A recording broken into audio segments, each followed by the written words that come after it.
Life After Prison. By Silence You.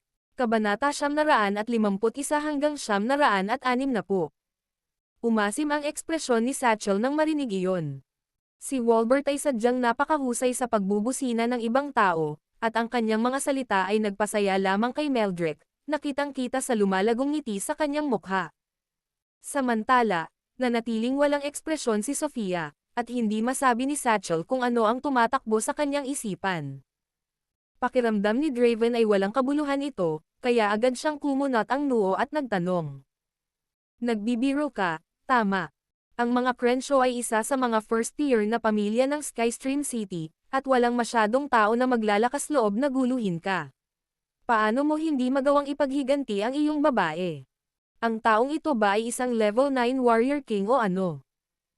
Oo, Mr. Walbert. Parang sobra-sobra. Paano nga ba iyon posible? Nakangiting sabi ng Grand Elder ng Jules, na naniniwalang sinadya ito ni Walbert dahil sinisikap niyang manatili doon at makipagkilala sa mga nakatatanda ng Stormy Moonsect. Ngumiti ng pilit si Walbert at bakas sa mga mata niya ang panghihinayang. Bakit ako magsisinungaling sa iyo tungkol sa isang bagay na tulad nito? Ang taong pumatay kay Lucy ay ang parehong taong nang abuso sa kanya ng pisikal noong nakaraan. Matagal nang nakipaghiwalay si Lucy sa kanya at nakatakas. Gusto ko siyang turuan ng leksyon para sa kapakanan ni Lucy, ngunit hindi ko inaasahan na papatayin niya siya mismo sa harapan ko. Wala ka bang level 8 Warrior King sa pamilya mo? Wala ka pa bang nagawa sa kanila? Ganon ba kalakas ang loob ng lalaking kalabanan ka? Nakakunot noong tanong ni Satchel nang mapagtantong tila hindi nagsisinungaling si Walbert. Pagkatapos ay sinabi ni Walbert, mayroon kaming isang level 8 Warrior King sa aming pamilya. Sinalakay ko siya at ang dalawa pang level 7 na Warrior King sa lalaki ng sabay-sabay, ngunit hindi sila katugma sa kanya. Ang tatlong pinakamalakas na tao sa aming pamilya ay natalo, at ang kanyang huling mga salita sa akin bago siya umalis ay masyadong mayabang. Ano ang sinabi niya sa iyo? Gustong malaman ni Meldrick. Napangiti si Walbert at sinabing. Sinabi niya, hindi ko na kailangang maghirap para hanapin siya kung gusto kong makaganti sa kanya. Sinabi niya sa akin na pumunta ako sa mansyon ng gobernador ng probinsya kinabukasan para hanapin siya dahil dadalo siya sa ika-60 kaarawan ng gobernador ng lalawigan. Sinabi rin niyang ihagis niya ang lahat ng mayroon ako sa kanya, kahit na anong panlilin lang sa akin. Baliw siya. Paano siya naging walang galang sa iyo? Ang pangalawang matanda ng Jules ay nagsabi. Marahil ay mayroon siyang level 9 Warrior King kung gayon kung ang isang level 8 Warrior King at dalawang level 7 na Warrior King ay hindi manalo laban sa kanya sa isang labanan. Hindi na ako nagulat na siya ay isang baliw. Ang mga taong kasing lakas niya ay napakabihira kung tutuusin. Medyo nagulat din ang Grand Elder. Sa totoo lang, ito ang unang beses na makakita ako ng isang taong napakawalang ingat. Malamig na bamantong hininga si Meldrick, at sinabing. Sana hindi ko na siya masagasaan, kung hindi, nangangati akong patayin siya. Casual lang niyang sinabi iyon dahil alam niyang hindi na niya kailangang panghimasukan ang mga pribadong gawain ni Walbert. Sa kabilang banda, hindi masyadong umaasa si Walbert kay Meldrick at alam niyang magalang lang ang huli. Sa sandaling iyon, gayunpaman, tumakbo ang isang bodyguard at sumigaw. Sir! Sir! May nangyari. Anong problema? Bakit ka naaasar Satchel na medyo malungkot? Pagkatapos ay sinabi ng bodyguard. Narinig ng isa sa aming mga tao ang 4 na tao na nag-uusap sa kalye kanina, at tila sila ay mula sa Stormy Moonsect. At bakit ka nagkakagulo tungkol dito? Tanong ni Satchel. Ngumiti si Meldrick at bamulong. Nakarating na sa gate ng lungsod ang 4 sa ating mga junior pero napagpasyahan nilang maglakad-lakad imbes na sumama sa atin. Kaya lang wala sila sa atin ngayon. Baka nagkataon lang na ilabas ng mga taong binanggit mo ang Stormy Moonsect kapag nag-uusap sila. Wala namang dapat ipag-alala, di ba? Lumunok ang bodyguard, itinaas ang kanyang ulo, at sinabing mahinhin. Ngunit nakita ng ating lalaki ang 4 na taong iyon na nakikipaglaban sa isang tao sa isang plaza at nauwi sa pagpatay. Ano? Nawala sa isang iglap ang ngiti sa mukha ni Meldrick, napalitan lang ito ng gulat. Hindi niya pinangarap na ang mga juniors ng Stormy Moon sect na kasama niya at ni Sofia ay napatay. Totoo ba iyon? Bakit sila magdudulot ng kaguluhan sa isang kapritsyo kung ito ang unang pagkakataon nila sa lungsod? Bakit may gustong pumatay sa kanila? Naging madilim na rin ang kutis ni Sofia, at hindi niya pinangarap na mapapatay ang 4 na junior niya. Huwag mag-alala. Magdadala kami ng ilang tao para tingnan ang sitwasyon at alamin kung ano ang nangyari. Baka makuha namin ang footage ng surveillance, o kung may kumuha ng video sa mga tao. Agad na sabi ng lolo. Tama. Aabot kami sa ibaba para sa iyo. Agad ding sinabi ng pangalawang matanda. Tumanggaw si Meldrick, nagnanga ang kanyang mga ngipin, at sinabing. Iniuutos ko sa iyo na alamin ang may kasalanan sa likod nito bago lumubog ang araw. Sasama ako sa inyong dalawa. Nagkusa si Draven na lumapit. Pagkatapos ay sinabi niya kay Walbert. Natatakot akong maghintay ang inumin. Sigurado akong naiintindihan mo kung gaano kalubha ang sitwasyon ngayon. Tumanggaw si Walbert. Gagawin ko, gagawin ko. Ito ay mas mahalaga kaysa sa anumang bagay. Magsisiyasat din ako dahil wala na akong ibang gagawin sa buong araw. Kasunod ng kanilang pag-uusap, mabilis na umalis sina Draven, Walbert, at dalawang matanda ng Jules kasama ang ilang bodyguard. Pasensya na tungkol dito. Hindi ko inaasahan na mangyayari iyon sa kanila pagdating nila sa Skystream City. Humingi ng tawad si Satchel kina Sofia at Meldrick pagkaalis ni Draven at ng iba pa. Ngumiti ng pilit si Sofia bago sinabi. Wala kang kasalanan dito, Mr. Satchel. Hinding-hindi natin makokontrol ang mangyayari sa mundong ito. Hindi ko lang maiwasang magtaka kung sino ang taong iyon at bakit nila pinatay ang mga juniors namin na kara-rating lang sa syudad. Tiyak na nakatakas na ang salarin ngayon, ngunit kung makuha ko ang mga kamay ko sa kanya, dudurugin ko siya sa 1,000,000 piraso. Huminga ka ng malalim at magpahinga muna sandali. Tutulungan ka ng mga tauhan ko na malaman kung ano ang nangyari at kung sino ang may kagagawan nito. Agad na pag-aaliw ni Satchel sa kanilang dalawa. Di nagtagal. Dumating si Draven at iba pa sa plaza. Hiniling nila sa mga bodyguard na ibalik ang mga bangkay at pagkatapos ay nagsimulang hilingin sa iba na kunin ang footage mula sa mga kalapit na surveillance camera sa loob ng wala pang kalahating oras. Nakuha nila ang isang video at inilipat ito sa kanilang mga cellphone. Tumakbo ang bodyguard na may dalang video at sinabi sa lahat. Hindi ganoon kalinaw ang kalidad ng video, sir, at hindi namin nakikita ang taong gumawa nito dahil nakatalikod siya sa amin. Pero kung titingnan mo ang lugar sa likod para doon ay mas malapit sa mga surveillance camera, makikita mo doon ang 10 magagandang babae. 10 magagandang babae. Natigilan si Draven saglit at nilapitan. Sa sandaling pagtitig niya sa video, muntik na siyang magluwa ng subo ng dugo.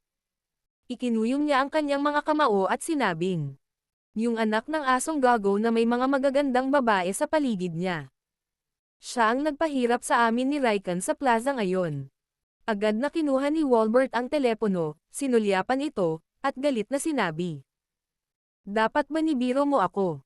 Siya ang bastos na pumatay sa babae ko. Ang kanyang pangalan ay Severin. Paano ito nagkataon? Saglit na natulala si Draven dahil napakalaking pagkakataon. Tumanggaw si Walbert.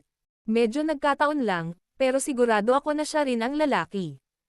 Bagamat nakikita lang natin ang mukha ng lalaki sa video na ito, naaalala ko ang mga babaeng ito ng malinaw.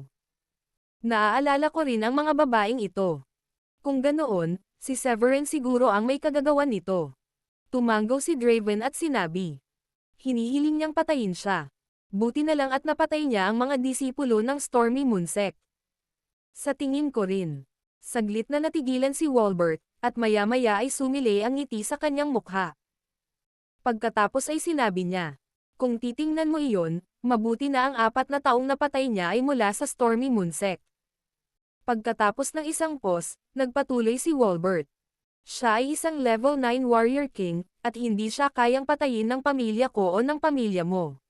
Wala nang pag-asa para sa paghihiganti, at maaaring hindi handang tumulong ang 2 senior mula sa sect dahil hindi ito life and death na sitwasyon para sa pamilya mo. Nakangiting idinagdag ni Draven. Tama ka, Ngunit kung napatay niya ang 4 sa mga disipulo ng Stormy Moon Sect, imposibleng baliwalain ng dalawang malalakas na warrior emperor ang kawalan ng hustisya. Kailangan nilang patayin si Severin at ipaghiganti ang kanilang mga juniors. Matapos makuha ng dalawa ang diwa ng sitwasyon, agad silang nagmaneho pabalik na may ngiti sa kanilang mga labi upang iulat ang kanilang natuklasan. Hindi nagtagal, nakabalik na rin sila sa villa kung saan nakatira sina Sofia at Meldrick.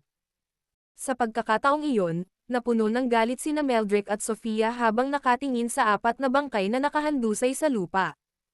Kayong dalawa, may nakita ba kayong mga pahiwatig? Tanong agad ni Meldrick habang papalapit kay Draven at Walbert.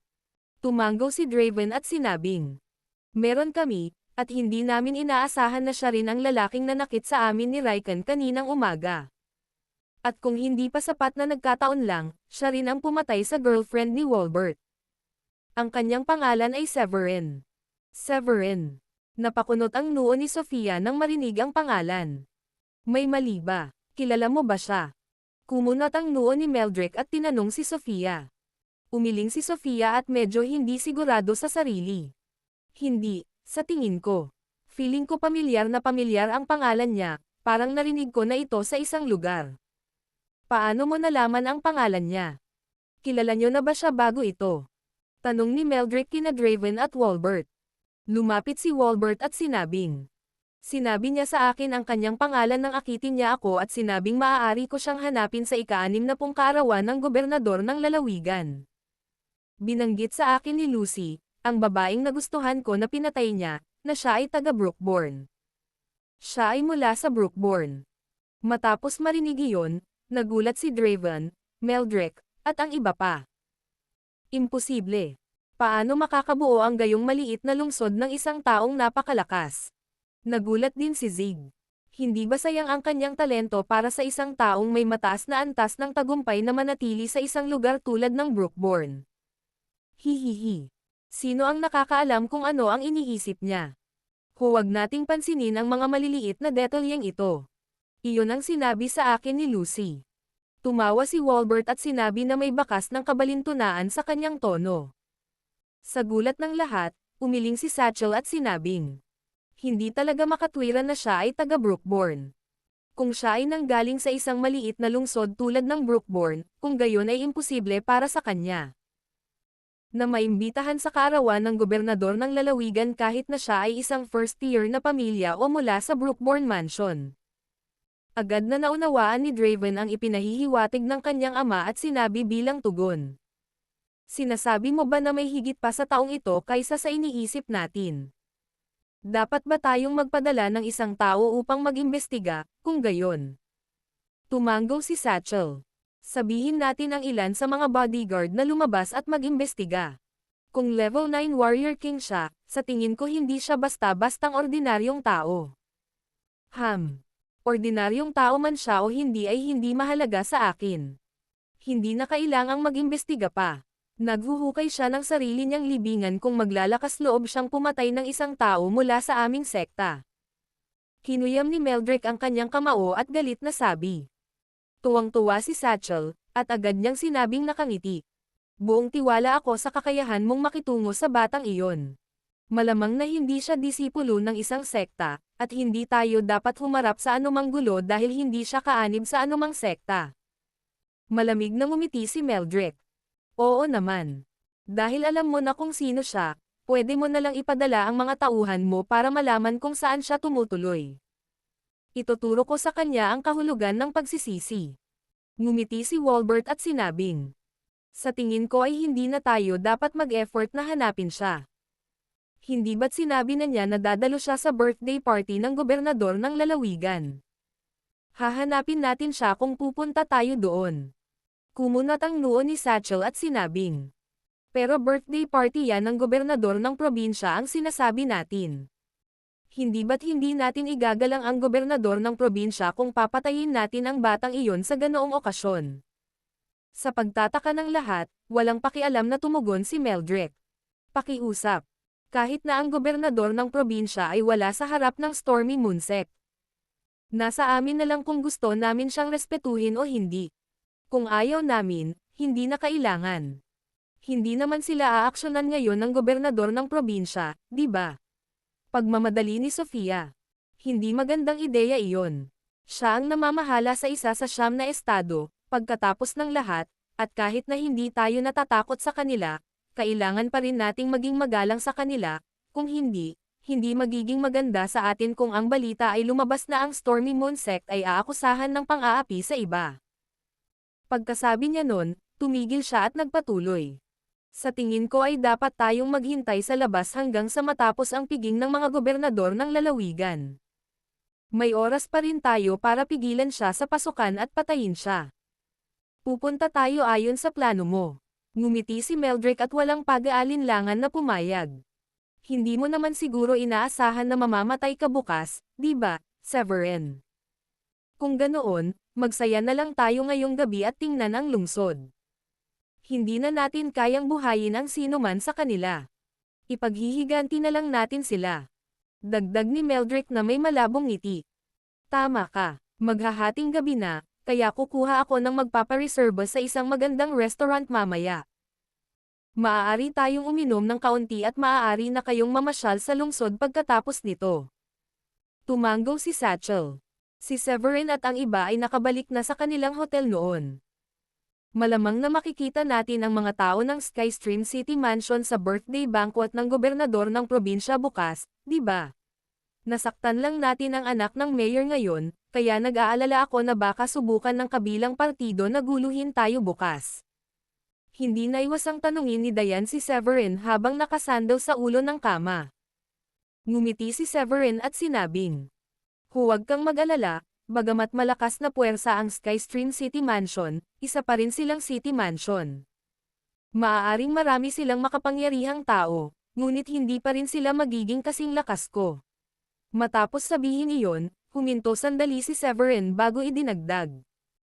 At saka, bukas ay ika-60 kaarawan ng gobernador ng lalawigan, kaya hindi nila ako aatakehin dahil sa isang bagay na walang kabuluhan noong nakaraang araw. Ang paggawa nito ay kawalang galang lamang sa gobernador. Umupo si Severin sa tabi ni Diane at hinalikan siya. Hoy! Di ba kagabi lang natin ta ginawa? Namula ang mukha ni Diane at nahihiya niyang sabi. Ngumiti si Severin at sinabing, ang kahapon ay nakaraan. Ngayon ay nasa kasalukuyan. Iba na. Pero hindi ba tayo dadalo sa isang birthday banquet bukas? Inihanda mo na ba ang mga alchemical pills na iyon? Tanong ulit ni Diane. Huwag kang mag-alala, mayroon pa akong ilan sa akin. Lagi akong handa. Si Severin ay may pilyong ngiti habang hinahalikan ang leeg ni Diane at nagtanong. Handa ka na ba? Pulang-pula ang mukha ni Diane na parang kamatis at inilibot niya ang paningin kay Severin. Honey, papagurin mo na naman ako ngayong gabi. Kinaumagahan, naghanda si Severin para pumunta sa piging ng kaarawan ng gobernador ng lalawigan. Hindi mo kailangang sumama sa amin, mga babae. Pwede kang mamili, o hintayin mo na lang kami sa hotel. Sasamahan ko na lang sila. Medyo nahiya si Severin sa pagdadala ng napakaraming babae, kaya sinabihan niya ang 6 na magagandang bodyguard na huwag sumama. Sige, mamili tayo at babalik tayo mamayang tanghali. Nakangiting sabi ni Lily. Hindi nagtagal, dumating si Severin sa mansyon ng gobernador kasama sina Diane, Megan, Sheila, at Felicia, kung saan ito ay pinalamutian ng napakasigla.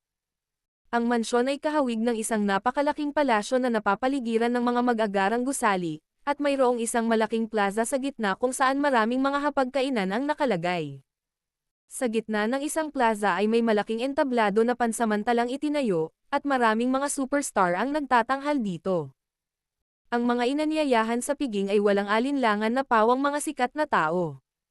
Sa labas ay isang malaking open space kung saan maaaring ay parada ng mga bisita ang kanilang mga sasakyan, at maraming magagandang bihis na babaeng valet ang tumulong sa mga papasok na bisita. Maligayang pagdating. Sa sandaling huminto ang sasakyan, isang napaka-sexy na babae na nakasuot ng figure-hugging dress ay magalang na ngumiti at naglakad. Inalok niyang pagbuksan si Severin at ang iba pa. Ngumiti si Severin at inakay ang lahat patungo sa pasukan. Nandito ka na, Severin.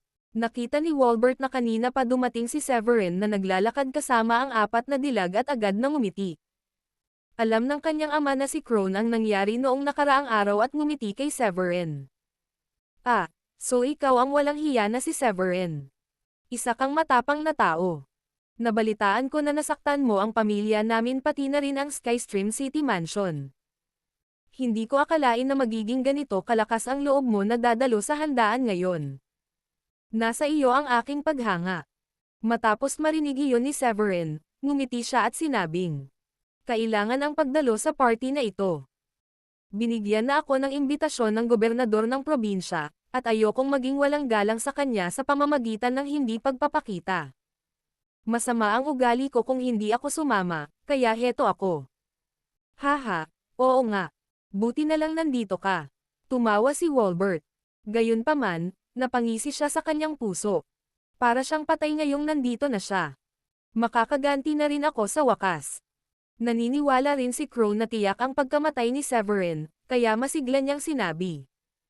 Oo, ito ang piging sa kaarawan ng gobernador ng lalawigan, kung tutusin, kaya hindi makatwiran na hindi pumunta.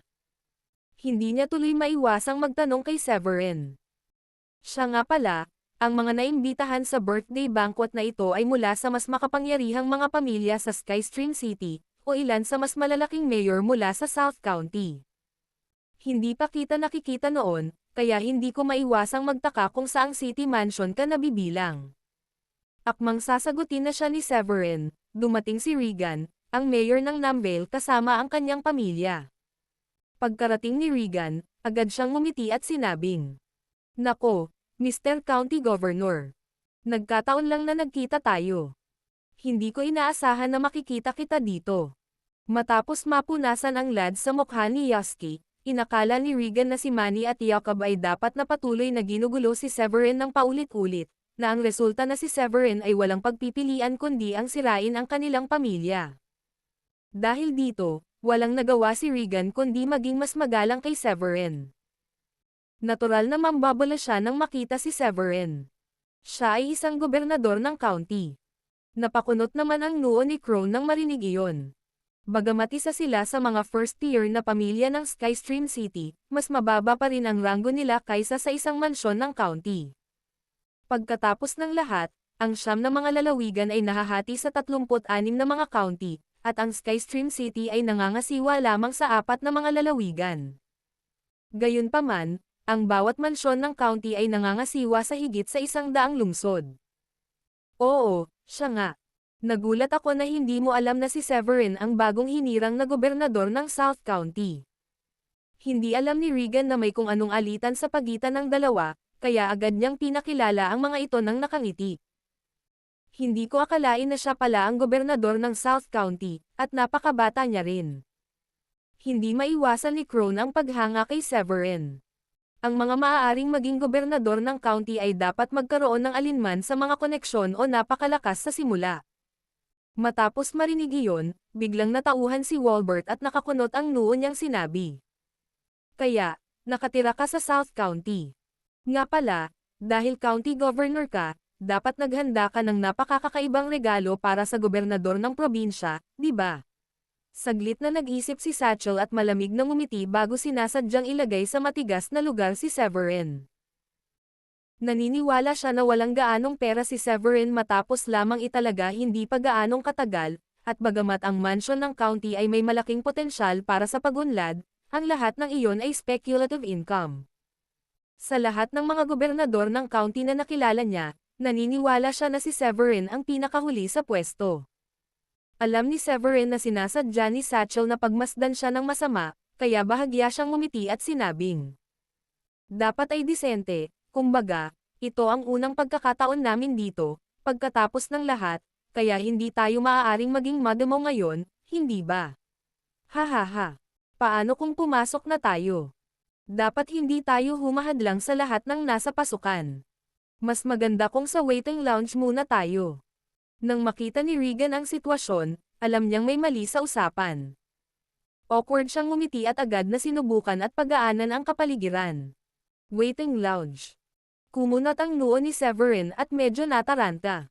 Napangiti si Regan at sinabing, "First time mo dito, Mr. Governor, kaya malamang hindi ka pamilyar sa pamamaraan." Ang gobernador ng probinsya ay isang taong maharlika, at ang pasukan na ito ay kung saan ang mga bisita ay hinihiling na magpakita ng patunay ng kanilang mga imbitasyon. Tanging ang mga nakatanggap ng imbitasyon lamang ang papayagang makapasok. Pagkatapos ng isang paghinto, nagpatuloy si Regan. Ang mga kwalipikadong pumasok ay ididirekta sa bulwagan doon, kung saan may mga sofa, kakanin, alak, at iba pa. Kapag dumating na ang karamihan ng mga bisita, ang isang tao ay ilalagay sa pasukan sa waiting hall, at doon na i-record ang mga regalo. Nakikita ko. Hindi ko akalain na ang kaarawan ng gobernador ng lalawigan ay magkakaroon ng napakaraming masalimuot na mga pamamaraan. Hindi napigilan ni Megan na mapangiti. Ito ay higit sa lahat dahil maraming mga bisita. Ang pamamahala nito ng sistematikong gagawing mas maayos ang mga bagay. Awkward na ngumiti si Regan, pero alam ng lahat na iyon ay dahil ang gobernador ng probinsya ay mapagmataas na tao. Hindi nagtagal, nakarating na ang lahat sa pasukan ng mansyon, at pumasok sila pagkatapos ibigay ang kanilang mga imbitasyon. Matapos ihatid sa isang bulwagan, napagtanto ni Severin na marami ng tao sa waiting lounge, na lahat sila ay nagkukwentuhan habang naghihintay na magsimula ang handaan. Maraming tao ang nagkataong pinag-uusapan si Severin sa sandaling iyon. "Nakilala mo na ba ang gobernador ng South County? Nabalitaan ko na siya ay isang binata sa kanyang 20s. Sabi ng unang tao na may bahagyang ngiti. Pagkatapos ay sinabi ng isa pang tao, "Hindi pa. Kaka-opisina pa lang niya, di ba?" Nagulat ako nang mabalitaan ko na siya ay isang binata na tila walang nakakakilala. Ang mga nakaraang gobernador ng county ay medyo mas matanda na, at sila ang karamihan sa mga alkalde na namamahala sa ilan sa mga mas kilalang lungsod. Nagtataka ako kung ano ang nangyayari, at bakit nila hahayaan ang isang napakabata na italaga bilang gobernador ng county. Ang ikatlong tao pagkatapos ay ngumiti at nagsabi, "Tiyak na magkakaroon siya ng napakagandang kinabukasan kung siya ay naging gobernador sa murang edad. Mayroon akong anak na babae, kaya iniisip ko kung dapat ko ba siyang pakasalan." Nang marinig iyon ng naunang tao, dali-dali niya itong hinikayat. "Huwag kang masyadong mapusok, madalas ang mga kabataan ang may posibilidad na maging mapusok, at ang pagiging bata at ambisyoso ay maaaring hindi kasing husay ng iniisip mo. Ang mga hindi sapat na pinagbabatayan ay may posibilidad na maging walang ingat, at maaari rin silang magdulot ng gulo." Matapos pakinggan ang pahayag na iyon, pinag-isipan ng lalaking gustong pakasalan ang kanyang anak kay Severin ang payo at sa wakas ay tumango siya. "May punto ka. Marahil hindi iyon ang dapat kong isaalang-alang sa ngayon. Maiisip ko ito palagi sa susunod."